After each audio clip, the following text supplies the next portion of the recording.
dan saudara-saudara yang kekasih di dalam Tuhan Yesus Kristus. Kita bertemu lagi di dalam renungan firman Tuhan pada hari ini. Sebelum kita membaca firman Tuhan dan merenungkannya, marilah kita memohon pertolongan Allah di dalam doa. Mari kita berdoa. Tuhan Allah Bapa kami yang bertata dalam kerajaan sorga, ya Tuhan, kami bersyukur kepadamu. Jikalau sampai hari ini oleh karena pertolongan-Mu saja kami boleh ada dan kami boleh melewati hari-hari kami, karena Engkau tetap menyertai dan menopang kami. Pemeliharaan-Mu begitu ajaib kami alami, dan kami bersyukur untuk seluruh keberadaan kami. Apapun itu suka ataupun duka, semua Tuhan telah mengerjakan yang baik di dalamnya, agar kami senantiasa bersandarkan dan berserah diri kepadamu. Tuhan, terima kasih. Pada hari ini kami akan membaca firman-Mu Tuhan dan merenungkannya. Firman-Mu adalah pelita bagi kaki kami, yang menerangi jalan hidup kami, agar kami berjalan sesuai dengan kehendak-Mu. Karena itu kami mohon, tolonglah kami oleh Roh-Mu, agar hati kami terbuka dan tersedia sebagai tanah yang subur bagi firman Allah, untuk boleh ditanami firman yang hidup. Tuhan, tolonglah kami, layakkan kami oleh darah Tuhan kami Yesus Kristus. Dalam nama Tuhan Yesus kami berdoa dan bersyukur. Amin. Bapak, Ibu, dan saudara-saudara yang kekasih di dalam Tuhan Yesus Kristus, firman Tuhan yang akan kita renungkan pada hari ini saya ambil di dalam Kisah Para Rasul pasal 3 ayat 1 sampai dengan ayatnya yang ke-10. Firman Tuhan berbunyi demikian. Pada suatu hari menjelang waktu sembayang, yaitu pukul 3 petang, naiklah Petrus dan Yohanes ke bait Allah. Di situ ada seorang laki-laki yang lumpuh sejak lahirnya, sehingga ia harus diusung. Tiap-tiap hari orang itu diletakkan dekat pintu gerbang bait Allah yang bernama Gerbang Indah, untuk meminta sedekah kepada orang yang masuk ke dalam bait Allah. Ketika orang itu melihat bahwa Petrus dan Yohanes hendak masuk ke bait Allah, ia meminta sedekah. Mereka menatap dia, dan Petrus berkata, "Lihatlah kepada kami." Lalu orang itu menatap mereka dengan harapan akan mendapat sesuatu dari mereka. Tetapi Petrus berkata, "Emas dan perak tidak ada padaku, tetapi apa yang kupunyai, kuberikan kepadamu. Demi nama Yesus Kristus, orang Nazaret itu, berjalanlah." Lalu ia memegang tangan kanan orang itu dan membantu dia berdiri. Seketika itu juga kuatlah kaki dan mata kaki orang itu. Ia melonjak berdiri lalu berjalan kian kemari dan mengikuti mereka ke dalam bait Allah. Berjalan dan melompat-lompat serta memuji Allah.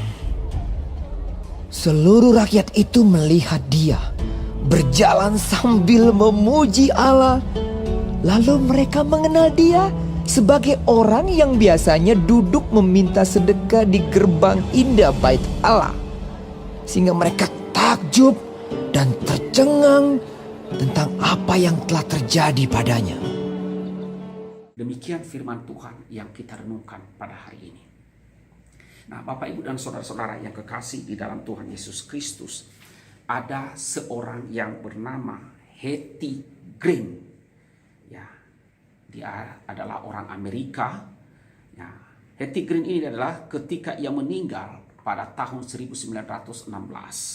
Ia meninggalkan harta yang bernilai lebih dari 100 juta dolar Amerika Serikat. Nah, saudara-saudaraku yang kekasih dalam Tuhan, Hetty Green ini selama hidupnya ia hanya makan bubur dingin, ya, saking pelitnya.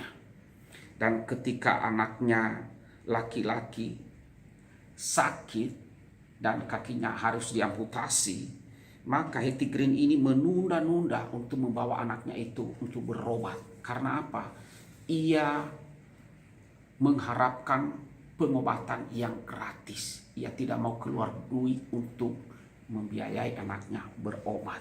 Nah, saudaraku yang kekasih dalam Tuhan, kehidupan Hetty Green ini menggambarkan kehidupan banyak orang Kristen pada zaman ini. Yaitu bahwa banyak orang Kristen memiliki kekayaan yang tidak terbatas di dalam Yesus Kristus. Tetapi harta yang ada di dalam Yesus Kristus itu tidak pernah digunakan ya oleh orang Kristen. Harta yang bernilai ini tidak pernah digunakan oleh orang Kristen. Bahkan banyak orang Kristen hidup seperti seorang gembel. Nah, saudara, sebagai orang yang percaya, kita mempunyai harta yang begitu besar. Ya, harta yang begitu luar biasa, yaitu di dalam nama Yesus Kristus. Sebab di dalam nama Tuhan Yesus Kristus itu ada kuasa dan mujizat. Nama itu telah dibuktikan oleh Petrus dengan menyembuhkan seorang yang lumpuh sejak lahir. Nah, saudara-saudara yang kasih dalam Tuhan, pada perikop yang kita baca ini, saudara, kita melihat bahwa Alkitab mencatat dan menceritakan ada seorang laki-laki yang lumpuh. Orang ini benar-benar lumpuh. Ya, kita melihat di dalam ayat yang kedua, ia lumpuh sejak lahir. Ia harus diusung, lalu diletakkan di depan gerbang Bait Allah yang disebut gerbang indah. Nah, di dalam ayatnya yang ke-9 dan 10 kita lihat ada banyak orang yang tahu bahwa ia memang lumpuh. Dan mereka sering melihat dia di depan gerbang Bait Allah atau gerbang indah itu. Ya, dengan kerjaannya adalah untuk meminta-minta. Nah, orang lumpuh itu, saudara, mengemis ya di depan atau di depan gerbang Bait Allah. Dia meminta kepada orang-orang yang datang di Bait Allah untuk berdoa atau untuk sembahyang. Nah, saudara-saudaraku yang kekasih dalam Tuhan, Alkitab mencatat bahwa ia lumpuh sejak lahir. Bahkan terjemahan yang lebih tepat adalah ia lumpuh sejak dalam rahim ibunya. Ya, ia sudah dikatakan cacat, sudah lumpuh. Jadi pertanyaan saudara, siapakah yang bisa menolongnya, yang bisa mengubah nasibnya? Tidak ada. Tidak ada, saudara. Buktinya sejak lahir saja ia hanya bisa menjadi seorang pengemis dan hanya bisa meminta atau mengharapkan sedekah dari orang lain. Nah, saudara-saudaraku yang kekasih di dalam Tuhan Yesus Kristus, ini adalah pertanyaan bagi setiap kita. Adakah masalah dalam hidup Anda yang sudah begitu lama sehingga Anda tidak lagi mengharapkan pertolongan Tuhan tentang masalah itu atau mengenai masalah itu? Mungkin saja seperti misalnya putus asa atas segala penyakit Anda yang tidak kunjung disembuhkan oleh Tuhan. Atau mungkin juga Anda putus asa karena orang yang Anda kasihi belum juga percaya kepada Tuhan. Meskipun sudah diinjili, meskipun sudah didoakan sekian lama, tetapi kelihatannya orang itu tidak juga ada perubahan atau tidak ada tanda-tanda bahwa ia mau percaya kepada Tuhan. Nah, saudara-saudara yang kasih Tuhan, saya mengajak kita semuanya, berhentilah dari keputusasaan itu dan teruslah berharap kepada Tuhan. Jangan seperti orang lumpuh tadi, bukannya berharap kepada Tuhan, tetapi ia mengharapkan sedekah dari orang lain. Ya, kita semua butuh kuasa yang ada dalam nama Yesus Kristus ini, yang akan sanggup mengatasi semua masalah-masalah kehidupan kita. Namun demikian, saudara, kita harus ingat bahwa Allah mengabulkan kebutuhan dan bukan keinginan kita. Kita dilihat di sini di bagian firman Tuhan ini, ya, bukan keinginan orang lumpuh itu yang dikabulkan oleh Allah, tetapi kebutuhannya yang dikabulkan oleh Allah. Orang lumpuh tersebut menginginkan Petrus dan Yohanes memberinya uang. Ya, Tetapi Petrus yang diurapi oleh Roh Kudus mengerti bahwa bukan uang yang dibutuhkannya, melainkan kesembuhan dari penyakitnya. Nah, saudara, di sini seringkali keinginan yang kita panjatkan, yang kita doakan kepada Allah, yang kita mintakan kepadanya, seringkali demikian, sehingga bertentangan dengan kebutuhan yang sebenarnya kita perlukan. Karena itu saudara, janganlah kita heran kalau jawaban doa kita berbeda dengan dari keinginan-keinginan kita. Sebab Allah mengetahui hal yang tepat sesuai dengan kebutuhan hidup kita. Paulus pernah berkata bahwa Allahku akan memenuhi segala keperluanmu menurut kekayaan dan kemuliaannya dalam Kristus Yesus. Nah, saudara-saudara, ketika Petrus dan Yohanes bertemu dengan orang lumpuh yang berumur 40 tahun ini, orang lumpuh itu mengharapkan sesuatu dari mereka. Namun, Petrus dan Yohanes tidak memberinya uang atau tidak memberinya emas ataupun perak, tetapi mereka memberi apa yang mereka miliki, apa yang mereka punya. Nah, Petrus berkata kepada orang lumpuh itu, "Lihatlah kepada kami." Dan orang itu melihat dengan harapan ia akan mendapatkan uang. Tetapi Petrus berkata, "Apa yang kupunyai, kuberikan kepadamu." Nah, ini adalah juga sebagai perenungan bagi kita, yaitu konsep kita, konsep yang penting dalam kehidupan kita. Pada waktu kita menolong seseorang, tolonglah dengan apa yang ada pada kita. Ya. Pada waktu kita memberikan persembahan kepada Tuhan, jangan kita berhayal dulu menjadi orang kaya raya, menjadi miliarder dulu supaya bisa memberi banyak. Saudara, berilah persembahan kepada Tuhan sesuai dengan apa yang ada pada kita yang berasal dari Tuhan. Tuhan tidak pernah menuntut supaya kita memberikan apa yang tidak kita punya. Ya. Jadi ketika kita mau melayani Tuhan, jangan kita juga berhayal dulu. Andai kata aku bisa seperti ini, bisa punya ini, ya pasti saya mau melayani Tuhan. Jangan, saudara. Apa yang Anda punya, persembahkanlah untuk melayani Tuhan.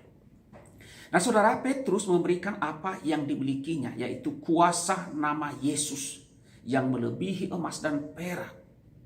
Nah, disinilah kunci kemenangan gereja. Gereja menang bukan karena kaya, ya, bukan karena memiliki banyak harta, tetapi gereja menang karena gereja memiliki sesuatu yang melebihi emas dan perak. Jika orang Kristen tidak menyadari rahasia yang penting ini, biarpun gereja terus bertumbuh secara kuantitas, harta kekayaan duniawi atau memiliki banyak orang kaya, namun jika kehilangan rahasia ini, gereja tidak akan dapat berbuat apa-apa di dalam dunia ini. Ada suatu hal yang menakutkan jika di dalam gereja ada begitu banyak orang kaya tetapi tidak mempunyai kekayaan iman. Ya. Atau gereja memiliki banyak orang yang punya uang banyak tetapi tidak memiliki kerohanian yang sehat. Ini adalah tantangan bagi setiap kita. Ya, tantangan bagi setiap kita.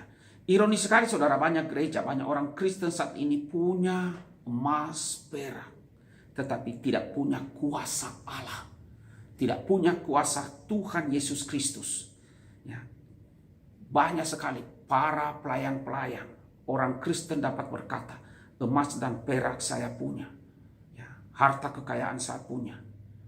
Tetapi kuasa nama Yesus tidak punya. Nah, ini yang perlu kita renungkan di dalam kehidupan kita. Nah, saudara, tidak peduli siapa kita, miskin atau kaya, laki-laki, perempuan, kecil atau besar, asal kita tidak melepaskan satu nama, yaitu nama Yesus Kristus, kita akan punya kuasa Allah. Nama Kristus adalah pusaka dan harta yang terpenting dalam hidup dan kekayaan pelayanan kita. Di dalam nama Yesus ada kemenangan, ada kuasa yang luar biasa. Jika kita sungguh-sungguh menghayati dan beriman kepada nama Yesus Kristus, yang di dalamnya ada segala kuasa terbesar yang dijanjikan oleh Allah, kita tidak akan menjadi orang Kristen yang kerohaniannya kering. Nah, saudara-saudara yang kasih Tuhan, Petrus dan Yohanes memang tidak mempunyai harta benda duniawi. Ya. Orang-orang Kristen memang tidak harus kaya seperti yang diajarkan oleh teologi kemakmuran. Petrus berkata, emas dan perak tidak ada padaku. Jadi Petrus begitu yakin mengatakan bahwa emas dan perak bukan apa-apa. Ya, mungkin ia setiap hari orang ini menerima uang, ya, atau sedekah, tetapi tidak mengubah hidupnya, ya, tidak mengubah hidup orang yang lumpuh ini, ya, tidak membuatnya bahagia.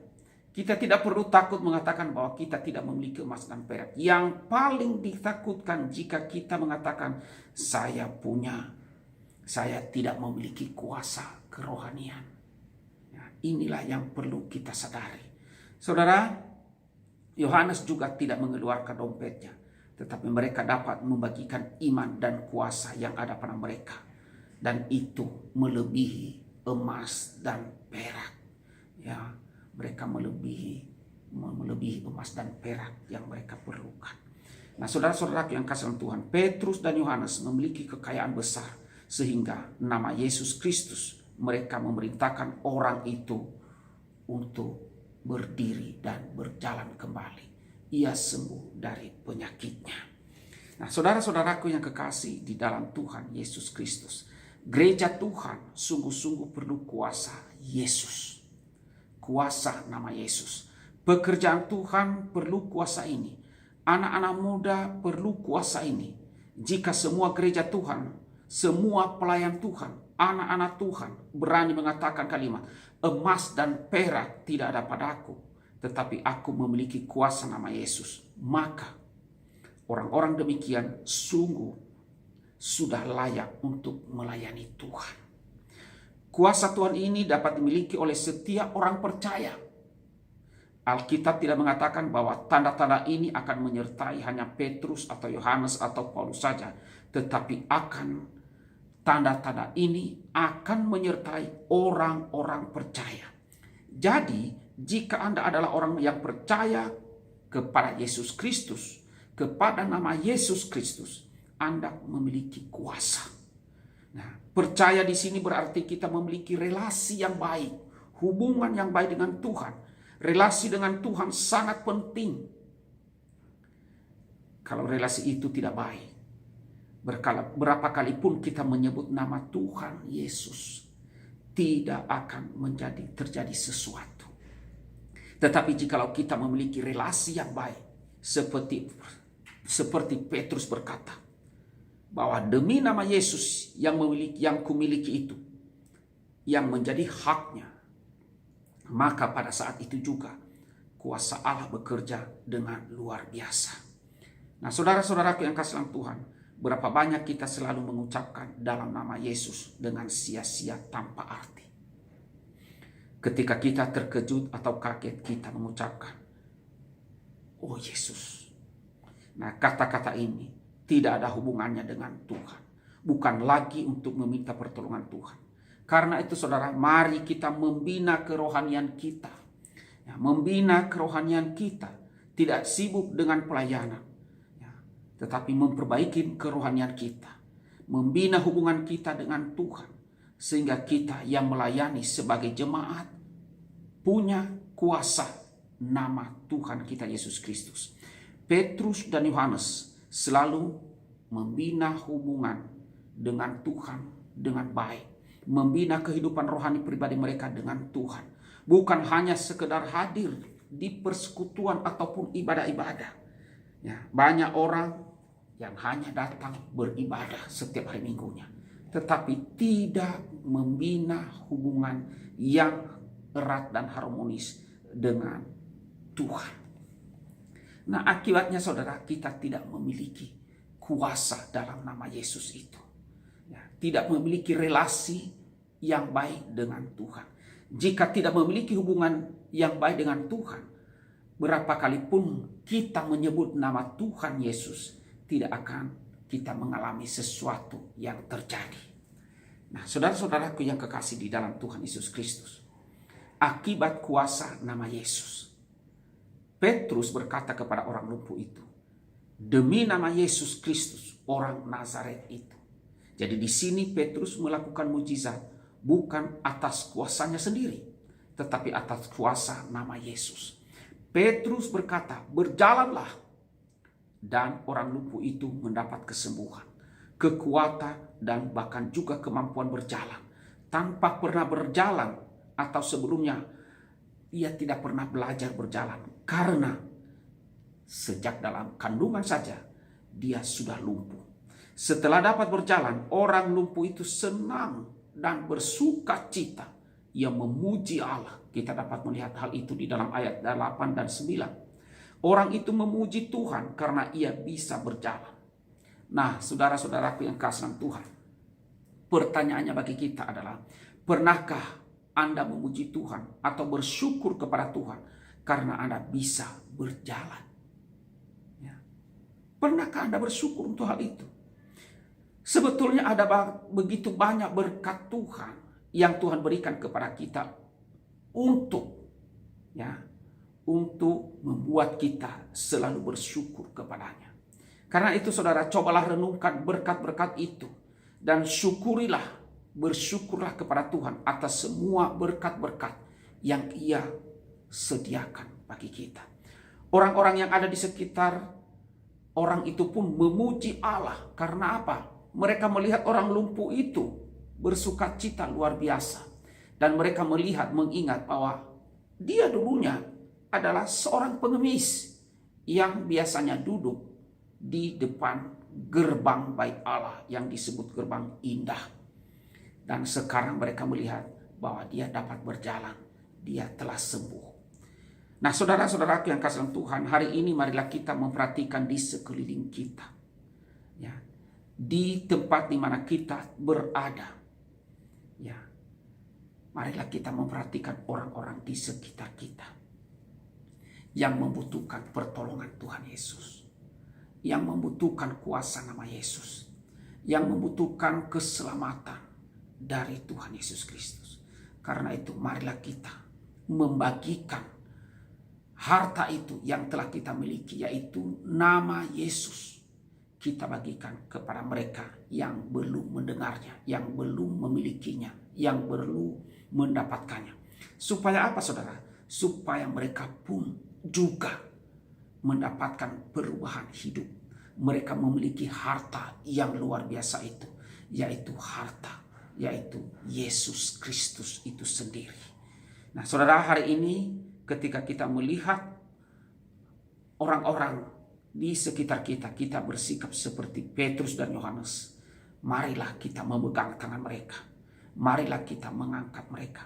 Marilah kita mendoakan mereka. Ya, mari kita melepaskan mereka dari kuasa kegelapan dosa. Mari kita membawa mereka kepada terang Kristus, supaya mereka dibebaskan dan mereka ada perubahan hidup. Kiranya Tuhan menolong kita sebagai murid Tuhan, sebagai orang-orang yang percaya. Kita punya harta yang sangat luar biasa, harta yang nilainya melebihi emas dan perak, yaitu kuasa nama Yesus Kristus. Kiranya Tuhan menolong kita. Mari kita berdoa. Tuhan Allah Bapa kami yang bertata di dalam kerajaan surga. Ya Tuhan, kami bersyukur kepadamu. Oleh karena kemurahan-Mu, kami boleh merenungkan firman-Mu pada hari ini. Untuk menyadarkan setiap kami, orang-orang yang percaya kepadamu, bahwa kami memiliki harta yang luar biasa di dalam nama Yesus Kristus. Kuasa yang melebihi emas dan perak. Seperti yang dikatakan oleh Petrus kepada orang lumpuh itu. Apa yang aku punya, kuberikan kepadamu. Demi nama Yesus Kristus. Nama Yesus luar biasa. Membebaskan dari segala masalah. Membebaskan dari sakit penyakit dan membawa perubahan hidup. seperti yang dialami oleh orang lumpuh ini. Oh Tuhan, kami mohon kasihanilah kami. Ampunilah kami. Kami sebagai orang Kristen di zaman ini, kami harus mengakui seringkali kami tidak menyadari bahwa kami punya harta yang luar biasa, yaitu harta nama Yesus Kristus. Harta itu kami tidak pernah menggunakannya. Dan kami hidup seperti seorang pengemis yang hanya meminta-minta. Tuhan, ampunilah kami Tuhan, dan tolonglah kami sebagai setiap orang percaya untuk menyadari hal ini. Bahwa kami punya kuasa, yaitu nama Yesus Kristus. Supaya melalui itu kami dapat menolong orang lain, membagikan kepada mereka tentang Yesus Kristus yang berkuasa itu. Agar terjadi perubahan dalam hidup orang-orang yang belum percaya kepada-Mu. Mungkin banyak di antara saudara-saudara kami yang tidak menyadari hal ini. Dan kiranya Allah Roh Kudus yang menyadarkan mereka akan hal ini. Dan firman-Mu yang direnungkan pada hari ini boleh membangkitkan akan semangat mereka. Akan pengenalan dan pengetahuan yang benar. Bahwa kami punya harta yang luar biasa. Yaitu Yesus Kristus. Dalam nama Yesus ada jalan keluar, ada kemenangan, ada sukacita, ada perubahan hidup. Tuhan, tolonglah setiap kami. Berkatilah seluruh jemaat-Mu pada hari ini. Supaya mereka benar-benar mengalami kuasa di dalam nama Yesus Kristus itu. Inilah doa kami Bapa, dalam nama Yesus kami berdoa dan bersyukur. Amin.